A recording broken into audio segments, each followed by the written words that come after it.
nimeamka, niko salama salimini. Naomba niwahakikishie wananchi wangu, leo nitaenda kupima kwenye hospitali mbili za serikali, Mwananyamala au Muhimbili. Naomba nikutane na wanahabari saa 6 wote, dunia ishangae, umma uangalie nini kinachotendeka.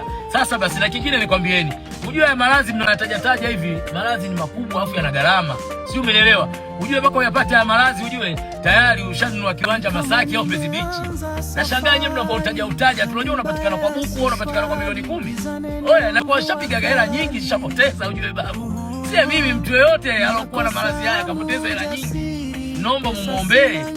Gharama zake hivi mnazijua mpaka upate, yani ukuingie. Ina maana hapo ushapoteza hela ya kiwanja Mbezi Beach, Masaki. Kwa hiyo mjitambue wasomi, sawa? Kwa hiyo naomba umma leo niangalie mapema.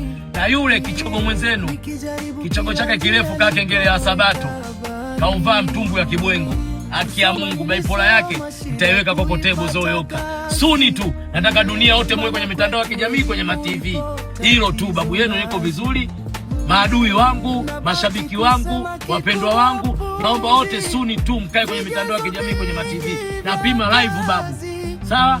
Napima live. Kazi anayo. Oya, neno langu moja sheria, labda nikwambieni. Kazi anayo huyo. Mtu nashangaa mwanaume kabisa. Una ndevu kama mimi yetu na comment babu why?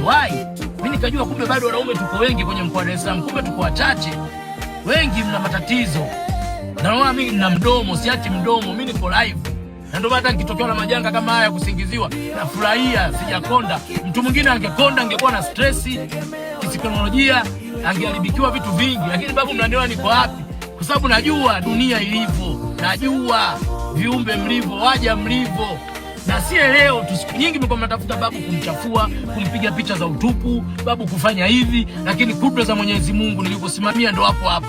Ndio maana likatokea hili. Kwa hiyo si jambo la kushangaa. Mashabiki zangu, kweni na amani, kweni na upendo, muendelee kunitetea babu yenu. Sina nyungu, siwezi kuangusha.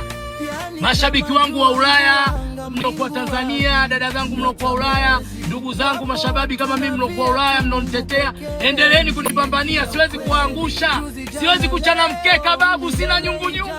Wasomi hai.